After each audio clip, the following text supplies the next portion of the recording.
Əksər insanlar CF Moto dedikdə sport motosikletləri nəzərdə tutur. Amma CF Moto 450 CLC tamam başqa bir fəlsəfə ilə hazırlanıb.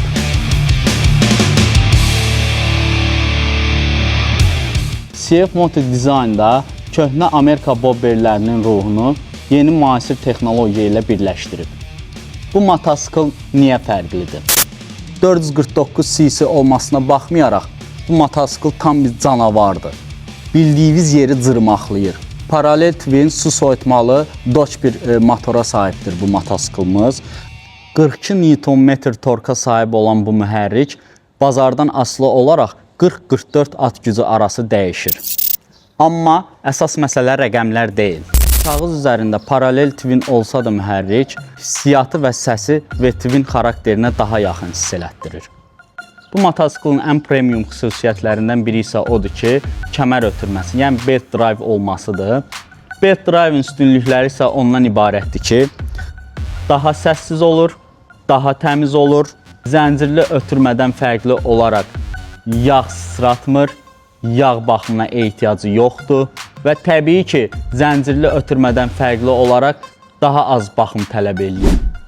Bildiyiniz kimi zəncirli motosikletlərdə zəncir baxımına daha çox ehtiyac duyulur. Hansı ki, minimum 200-300 km olmaqla maksimum 500-600 km-dən bir yağlanmalıdır. Amma bunda elə bir özəllik yoxdur. 5000 km-dən bir baxımını elədin. Baxdın ki, gərginliyi yerindədir, baxdın ki, heç bir deformasiyaya uğramayıb. Normal qaydada 20.000 km sürüşdən asılı olaraq sürə bilərsiniz. Texnologiyanı adətən daha bahalı kruzerlərdə görürük. Harley-Davidson Street Bob və yaxud da Harley-Davidson Fat Boblarda görə bilərik. Həmən texnologiyadan CF 450 CLC modelində də istifadə olunub. Bu motosikl şəkillərdə və videolarda olduğundan daha çox bahalı görsənir. Yəni ki, siz yolda gedərkən bir dənə ara qazı verdiniz, maşınlar özü sizə yol verəcək. Güzgüdən baxıb yol verirlər. Artıq siqnal verməyə, dalini atmağa ehtiyac olmur. Bunun səsi bəs eləyir ki, hər bir kəs sizə hörmət eləyib yol versin.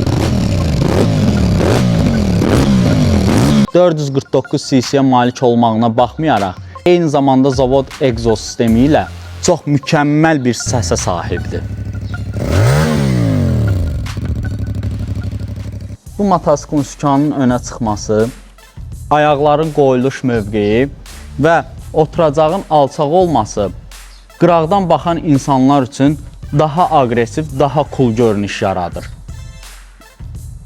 0 kilometrinin 12.000 Azərbaycan manatı olmasına baxmayaraq, xüsusi texnologiyalarla təchiz olunub. Siz bunu elə-belə bilməyin. Çox insanlar bu bobberdə bu texnologiyaları heç də gözləmirdi. Bildiyiniz kimi ABS, Traction Control, Slipper Clutch, TFT ekran, telefon bağlantısı və naviqasiya dəstəyinə sahibdir. Bu motosikl retro görünüşə sahib olsa da, müasir texnologiya tərəfdən heç nəyi əksik olunmayıb. Hər bir gözəlin eybi olduğu kimi, bu gözəlliyin də təbii ki, bəzi eyibləri var, yəni mənə görə eyibləri var. Sizə onları sayacağım. Birinci növbədə boyu 1.85-dən yuxarı olanların sürməyi tövsiyə olunmur. Çünki motosikl üzərində heç də qıraqdan yaxşı görünüş vermir. 1.85-dən boyu yuxarı olanlar üçün təbii ki, bu motosikl biraz balaca görünə bilər. İkinci bir mənfi tərəfi isə ondan ibarətdir ki, saatda 100 km-dən yuxarı qaldıqda külək necə lazımdır hiss olunur. Çünki bu bildiyiniz kimi bobber style olduğuna görə bunun qarşısında küləyə kəsən heç bir şüşə yoxdur, maneə yoxdur. Və onu sizə qeyd edeyim ki, özüm sürmüş biri olaraq deyə bilərəm ki, çəkiniz azdısa, bildiyiniz külək sizi arxaya itələyəcək. Yəni, biraz bunu çəkili insanlar sürsə daha yaxşı olar ki, küləyə qarşı müqaviməti biraz da yaxşı olsun da, yəni rahat olsun. Üçüncü növbədə özümüz sürdüyüm, lakin xoşuma gəlməyən cəhətlərdən biri isə odur ki, ola bilər ki, bu məndən asılı olan bir problem olsun. Knopkalar əldən çox uzaqdır. Məsəl üçün, avariya vurmaq istəyirəmsə, biraz barmağımı daha çox uzatmalıyam. Ola bilər ki, bu mənim əlimin balacalığı da olsun, amma bunu konkret olaraq mən hiss elədim. Knopkalar biraz ruldan çox uzaqdır, yəni rahatçılığı yoxdur. Kiminsə əli böyükdürsə, ola bilər, yenə təkrar edirəm, mənim əlim balaca ola bilər. Kiminsə əli böyükdürsə, okey, onun üçün rahat olacaq. Amma ki, mən biraz, məsələn, avarin vurmaqda, daha sonra dönmə işıqlarını yandırdıqda bu çətinliyi hiss elədim. Digər bir mənfi cəhəti isə ondan ibarətdir ki, manevr eləyərkən özünüzü çox əyə bilməzsiniz. Yəni, bu sualı mən dəfələrlə görmüşəm sosial şəbəkələrdə. Ki, bununla rahat əyilmək olurmu, problem yaratmır ki. Deyim ki, virajlara girmək çox asandır. Məsəl üçün, qabağınıza hansısa bir maneə çıxsa, lük çıxsa, o manevrlardan qaçırdanda rahat bir şəkildə qaçırda bilirsiniz. Baxmayaraq ki, çəkisi ağırdır, amma çox rahat bir şəkildə döngələrə girə bilirsiniz, rahat manevrdan qaçırda bilirsiniz, heç bir ağırlıq hissiyatı yaratmır. Mənfi cəhəti odur ki, viraja girəndə çox əyilmək olmaz. Bunu CF Azərbaycanın öz reklam çarxında da görmüşəm. Onu yerləşdirəcəm kadrda. Reklama qoyublar. Qardaş orada viraja girəndə biraz əyilir. Bu ayaq qoyulan yer, bu ayaq qoyulan yer. Orada asfalta sürtür.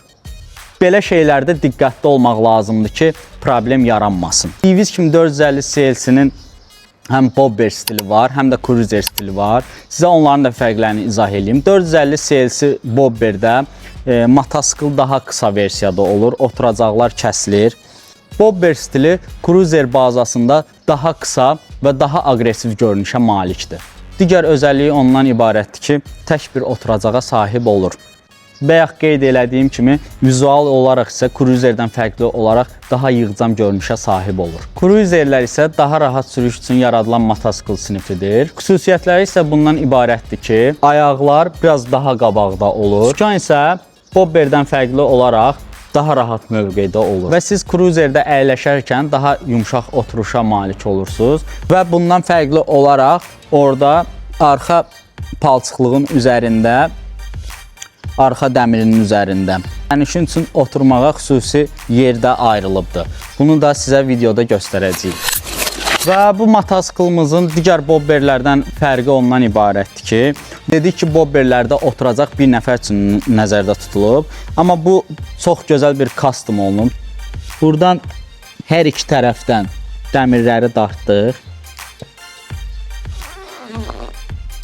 Və buradan gördüyünüz kimi əlavə oturacaq çıxdı.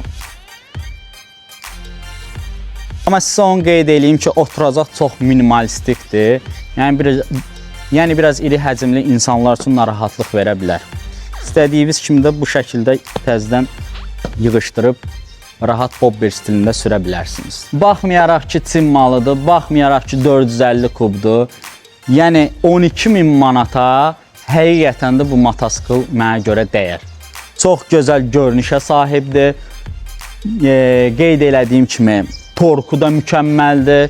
Bildiyiniz sürətlənməsini, yəni təsəvvür edə bilməzsiniz də. Yəni bunu alıb test eləməlisiniz. Yəni bu tip motosikl sevənlər üçün bu qiymətə bundan yaxşısı ola bilməz. Xüsusilə qeyd elədiyim kimi, baxmayaraq ki, Çin malıdır, amma keyfiyyətinə, dözümlülüyünə, getməyinə, yeri cırmaqlamağına söz ola bilməz. Və sizcə 12.000 manat bu motosikla verməyə dəyər? Buna özünüz qərar verəcəksiniz.